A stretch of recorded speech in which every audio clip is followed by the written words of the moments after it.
Hi all ಎಲ್ಲರೂ ಹೇಗಿದ್ದೀರಾ? ನಾನು ಕೂಡ ಚೆನ್ನಾಗಿದ್ದೀನಿ. ನೀವು ಕೂಡ ಚೆನ್ನಾಗಿದ್ದೀರಾ ಅಂತ ಅಂದ್ಕೊಳ್ತಾ ನಾನು ನಿಮ್ಮ ಕನ್ನಡತಿ ಫ್ರೆಂಡ್ಸ್ ಮಾತಾಡ್ತಿರೋದು. ನಾನು ಇವತ್ತೊಂದು ರೆಸಿಪಿ ಜೊತೆ ಬಂದಿದ್ದೀನಿ. ಅದೇನೆಂದರೆ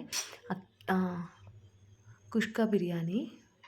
ಕುಷ್ಕ ಮಾಡೋಣ ಅಂತ ಮಾಡಿದ್ದೀನಿ ಫ್ರೆಂಡ್ಸ್ ಇವತ್ತು. ಈ ಕುಷ್ಕನ ನಾನು ಫಸ್ಟ್ ಟೈಮ್ ಮನೆಯಲ್ಲಿ ಬಾಸ್ಮತಿ ರೈಸಲ್ಲಿ ಟ್ರೈ ಮಾಡಿರೋದು. ಕುಷ್ಕ ನಾನು ಮಾಡಿಲ್ಲ ಯಾವತ್ತೂ. ಇವತ್ತು ನಾನು ಮಾಡಿದ್ದೀನಿ. ಅದಕ್ಕೋಸ್ಕರ ನಾನು ನಿಮಗೂ ತೋರಿಸೋಣ ಅಂತ ಮಾಡ್ತಾಯಿದ್ದೀನಿ ಫ್ರೆಂಡ್ಸ್. ವಿಡಿಯೋ ನೋಡಿ ಹೇಗಿದೆ ಅಂತ ನನಗೆ ಹೇಳಿ ಫ್ರೆಂಡ್ಸ್. ಇವಾಗ ಕುಷ್ಕ ರೈಸ್ ಮಾಡಲಿಕ್ಕೆ ಏನೆಲ್ಲ ಬೇಕಂತ ಹೇಳ್ತೀನಿ. 1.5 ಲೋಟದಷ್ಟು ಅಕ್ಕಿನ ನೀಟಾಗಿ 3 ಸಲ ತೊಳೆದ್ಬಿಟ್ಟು 2-3 ಸಲ ತೊಳೆದು ನೆನೆಸಿಟ್ಟಿದ್ದೀನಿ. ಇದು ಒಂದು 10 ನಿಮಿಷ ನೆನಿಬೇಕು ಫ್ರೆಂಡ್ಸ್. ನೆನೆಯಕ್ಕೆ ಇಟ್ಬಿಟ್ಟು ಒಂದು ಕುಕ್ಕರ್ನ ಗ್ಯಾಸಲ್ಲಿ ಇಟ್ಕೊಂಡು ಬಿಸಿ ಮಾಡ್ಕೊಂಡಿದ್ದೀನಿ. ನೋಡಿ ಇವಾಗ 2.5 ಟೇಬಲ್ ಸ್ಪೂನಷ್ಟು ಎಣ್ಣೆ ಹಾಕ್ಕೊಳ್ತಾ ಇದ್ದೀನಿ ಫ್ರೆಂಡ್ಸ್.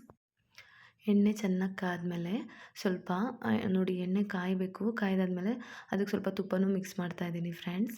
ತುಪ್ಪದ್ದು ಫ್ಲೇವರ್ ತುಂಬ ಚೆನ್ನಾಗಿರುತ್ತೆ. ಸೊ ಅದಕ್ಕೋಸ್ಕರ ತುಪ್ಪ ಹಾಕ್ತಾಯಿದ್ದೀನಿ. ಇವಾಗ ಎಲ್ಲ ಸ್ಪೈಸಸ್ಸು ಹಾಕ್ತಾಯಿದ್ದೀನಿ ಫ್ರೆಂಡ್ಸ್. ಸ್ಪೈಸಸ್ ಹಾಕಿದಾದ್ಮೇಲೆ ಹಸಿಮೆಣ್ಸಿನ್ಕಾಯಿನ ಹೆಚ್ಚಿಟ್ಕೊಳ್ದೆ ಹಾಗೆ ಹಾಕ್ಕೊಳ್ಬೇಕು. ತುಂಬ ಚೆನ್ನಾಗಿರುತ್ತೆ ಟೇಸ್ಟು. ನೆಕ್ಸ್ಟ್ ಬಂದುಬಿಟ್ಟು ನಾನು ಕರ್ಬೇವಿನ ಸೊಪ್ಪು ಹಾಕ್ಕೊಳ್ತಾ ಇದ್ದೀನಿ ಫ್ರೆಂಡ್ಸ್. ಅದೆಲ್ಲ ಚೆನ್ನಾಗಿ ಬಾಡಿದ್ಮೇಲೆ ಹಸಿ ಈರುಳ್ಳಿನ 2-3 ಗೆಡ್ಡೆ ಈರುಳ್ಳಿನ ಹಾಕ್ಕೊಳ್ಬೇಕು ಫ್ರೆಂಡ್ಸ್. ನೋಡಿ ನಾನು ಈರುಳ್ಳಿ ಜಾಸ್ತಿ ಹಾಕ್ತಾಯಿದ್ದೀನಿ. ನಾವು ನಾನ್ ವೆಜ್ಜೆಲ್ಲ ಹಾಕಲ್ಲ ಅಲ್ವಾ. ಸೊ ಈರುಳ್ಳಿ ಇದ್ದರೆ ಚೆನ್ನಾಗಿರುತ್ತೆ. ಹಾಕಿ ಚೆನ್ನಾಗಿ ಬಾಡಿಸ್ಕೋಬೇಕು ಫ್ರೆಂಡ್ಸ್. ನೋಡಿ ಇವಾಗ ಬಾಡಿಸ್ಕೊಂಡಿದ್ದೀನಿ. ಅದಕ್ಕೆ ಶುಂಠಿ ಬೆಳ್ಳುಳ್ಳಿ ಪೇಸ್ಟ್ ಕೂಡ ಹಾಕ್ಕೊಳ್ತಾ ಇದ್ದೀನಿ. ಶುಂಠಿ ಬೆಳ್ಳುಳ್ಳಿ ಪೇಸ್ಟ್ ಹಾಕೋದ್ರಿಂದ ಟೇಸ್ಟ್ ಚೆನ್ನಾಗಿ ಬರುತ್ತೆ. ಇದು 2-3 ಮೀಡಿಯಮ್ ಸೈಜು ಟೊಮೆಟೊನ ಹೆಚ್ಚಿಟ್ಕೊಂಡು ಹಾಕ್ಕೊಳ್ತಾ ಇದ್ದೀನಿ. ಹಾಕಿ ನೀಟಾಗಿ ಅದನ್ನು ಬಾಡಿಸ್ಕೋಬೇಕು. ನೋಡ್ತಿರ್ಬೋದು ನೀವು, ನಾನು ಬಾಡಿಸ್ಕೊಳ್ತಾ ಇದ್ದೀನಿ ಫ್ರೆಂಡ್ಸ್.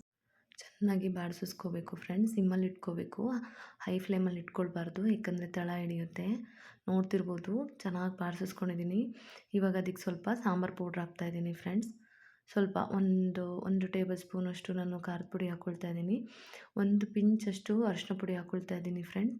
ಇವಾಗ ಹೆಚ್ಚಿಟ್ಕೊಂಡಿರೋ ಪುದೀನ ಕೊತ್ತಂಬರಿ ಎರಡನ್ನೂ ಸೇರಿಸ್ಕೊಳ್ತಾ ಇದ್ದೀನಿ. ನೋಡ್ತಿರ್ಬೋದು ನೀವು, ಪುದೀನ ಕೊತ್ತಂಬರಿ ಎರಡನ್ನೂ ಸೇರಿಸಿಸ್ಕೊಂಡು ನೀಟಾಗಿ ಬಾಡಿಸ್ಕೋಬೇಕು ಫ್ರೆಂಡ್ಸ್. ಇವಾಗ 1 ಲೋಟದಷ್ಟು ಮೊಸರು ತೊಗೊಂಡಿದ್ದೀನಿ, ಗಟ್ಟಿ ಮೊಸರು. ಸೊ 1 ಲೋಟದಷ್ಟು ಮೊಸರು ಹಾಕ್ತಾಯಿದ್ದೀನಿ. ಕುಷ್ಕ ರೈಸ್ಗೆ ಮೊಸರನ್ನೇ ನಮಗೆ ಒಂದು ಒಳ್ಳೆ ಫ್ಲೇವರ್ ಕೊಡುತ್ತೆ. ಸೊ ಅದನ್ನು ಒಂದು ಕ್ಲೋಸ್ ಮಾಡಿಬಿಟ್ಟು ನೀಟಾಗಿ ಕುದಿಸ್ಕೋಬೇಕು. ನೀವು ನೋಡ್ತಿರ್ಬೋದು ಎಣ್ಣೆ ಬಿಡ್ತಾ ಇದೆ. ಇವಾಗ ನಾನೇನು ನೆನೆಸಿಟ್ಟಿದ್ದೆ ಅಲ್ವಾ ರೈಸು, ಅದು ಹಾಕ್ಕೊಳ್ತಾ ಇದ್ದೀನಿ ಫ್ರೆಂಡ್ಸ್. ನೀವು ನೋಡ್ತಿರ್ಬೋದು. ಅದನ್ನು ಹಾಕ್ಕೊಂಡು ನೀಟಾಗಿ ಕೈ ಆಡಬೇಕು. ಖಾರ ಎಲ್ಲ ನೀಟಾಗಿ ಸೇರಬೇಕು ಫ್ರೆಂಡ್ಸ್. ಅದಕ್ಕೋಸ್ಕರ ಖಾರ ಎಲ್ಲ ನೀಟಾಗಿ ಹತ್ತಿದ್ರೆ ತುಂಬ ಚೆನ್ನಾಗಿ ಬರುತ್ತೆ ಅದು. ನೋಡ್ತಿರ್ಬೋದು ನೀವು, ನಾನಿವಾಗ ರೈಸ್ ಹಾಕ್ಕೊಂಡಿದ್ದೀನಿ. ನೀಟಾಗಿ ಮಿಕ್ಸ್ ಮಾಡಬೇಕು. ಒಂದೊಳ್ಳೆ ಮಿಕ್ಸ್ ಕೊಟ್ಟರೆ ಎಲ್ಲ ಮಿಕ್ಸ್ ಆಗುತ್ತೆ. ಇವಾಗ ನಾನೇನು 1.5 ಲೋಟ ಬಾಸುಮತಿ ರೈಸ್ ತೊಗೊಂಡಿದ್ದೆ, ಅದಕ್ಕೆ 2.5 ಲೋಟ ನೀರು ಹಾಕ್ಕೊಳ್ತೀನಿ. ಮೊದಲೇ ನೆನೆಸಿಟ್ಕೊಂಡಿದ್ದೀನಿ, ಸ್ವಲ್ಪ ಮೊಸರು ಹಾಕಿದ್ದೀನಿ ಅಲ್ವಾ. ಸೊ ಮೆತ್ತಗಾಗ್ಬಿಡುತ್ತೆ ಜಾಸ್ತಿ ಹಾಕಿದರೆ. ಬಾಸ್ಮತಿಗೆ ಕರೆಕ್ಟಾಗಿ ನೀರಿಟ್ಟರೆ ತುಂಬ ಚೆನ್ನಾಗಿ ಬರುತ್ತೆ. ಇಲ್ಲಾಂದರೆ ಅದು ಮೆತ್ತಗಾದರೆ ಚೆನ್ನಾಗಿ ಅನಿಸಲ್ಲ. ಇವಾಗ ನೋಡಿ ರುಚಿಗೆ ತಕ್ಕಷ್ಟು ಉಪ್ಪು ಹಾಕ್ಕೊಳ್ತಾ ಇದ್ದೀನಿ ಫ್ರೆಂಡ್ಸ್. ಉಪ್ಪು ಹಾಕಿ ಮತ್ತೆ ಒಂದು ಸಲ ಮಿಕ್ಸ್ ಕೊಡ್ತಾ ಇದ್ದೀನಿ. ಇವಾಗ ಕುಕ್ಕರ್ ಕ್ಯಾಪ್ನ ಕ್ಲೋಸ್ ಮಾಡಿಬಿಟ್ಟು 2 ವಿಷಲ್ ತೆಗೆಸ್ಕೊಳ್ತೀನಿ ಫ್ರೆಂಡ್ಸ್. ಒಂದೇ ವಿಷಲ್ ತೆಗೆಸ್ಕೊಳ್ತೀನಿ. ಇವಾಗ ಅದಕ್ಕೆ ಮೊಸರು ಬಜ್ಜಿ ಬೇಕಂತ ಎಲ್ಲ ಹೆಚ್ಚಿಟ್ಕೊಂಡಿದ್ದೆ. ಕ್ಯಾರೆಟು, ಈರುಳ್ಳಿ, ಸ್ವಲ್ಪ ಮೆಣಸಿನ್ಕಾಯಿ, ಟೊಮ್ಯಾಟೊ ಮತ್ತು ಕೊತ್ತಂಬರಿನ ಹೆಚ್ಚಿ ಒಂದು ಬೌಲಲ್ಲಿ ಹಾಕಿಟ್ಟಿದ್ದೀನಿ. ಅದಕ್ಕೆ ಇವಾಗ ಮೊಸರು ಮಿಕ್ಸ್ ಮಾಡಿಕೊಂಡ್ರೆ ನಮಗೆ ರೆಡಿ ಆಗುತ್ತೆ ಮೊಸರು ಬಜ್ಜಿ ಕೂಡ. ಕುಷ್ಕ ಜೊತೆ ಮೊಸರು ಬಜ್ಜಿ ಕಾಂಬಿನೇಷನ್ ತುಂಬ ಚೆನ್ನಾಗಿರುತ್ತೆ. ಕುಷ್ಕ ಸ್ವಲ್ಪ ನಾವು ಸ್ಪೈಸಿಯಾಗಿ ಮಾಡಿರೋದ್ರಿಂದ ಮೊಸರು ಬಜ್ಜಿ ಹಾಕೋದ್ರಿಂದ ಟೇಸ್ಟ್ ಕೂಡ ಚೆನ್ನಾಗಿರುತ್ತೆ ಫ್ರೆಂಡ್ಸ್. ಅದಕ್ಕೆ ನಾನು ಇವಾಗ ಇದನ್ನು ರೆಡಿ ಮಾಡ್ಕೊಳ್ತಾ ಇದ್ದೀನಿ. ನೀವು ನೋಡ್ತಿರ್ಬೋದು.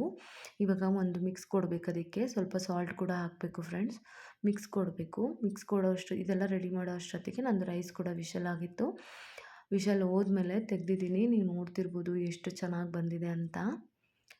ನೋಡಿ ನೀಟಾಗಿ ಮಿಕ್ಸ್ ಮಾಡ್ಕೋಬೇಕು. ಜಾಸ್ತಿ ರಫಲ್ಲಿ ಇದು ಮಾಡಿದರೆ ಅದು ರೈಸ್ ಎಲ್ಲ ಬ್ರೇಕ್ ಆಗ್ತಾ ಹೋಗುತ್ತೆ. ನಿಧಾನಕ್ಕೆ ಮಿಕ್ಸ್ ಮಾಡಿಕೊಂಡು ಒಂದು ಸರ್ವಿಂಗ್ ಬೌಲ್ಗೆ ಸರ್ವ್ ಮಾಡಿಕೊಂಡ್ರೆ ಕುಷ್ಕ ready.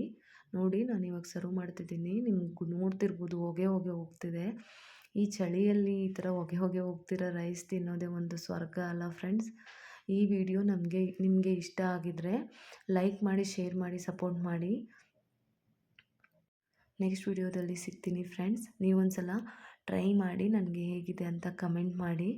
Thank you. Bye bye.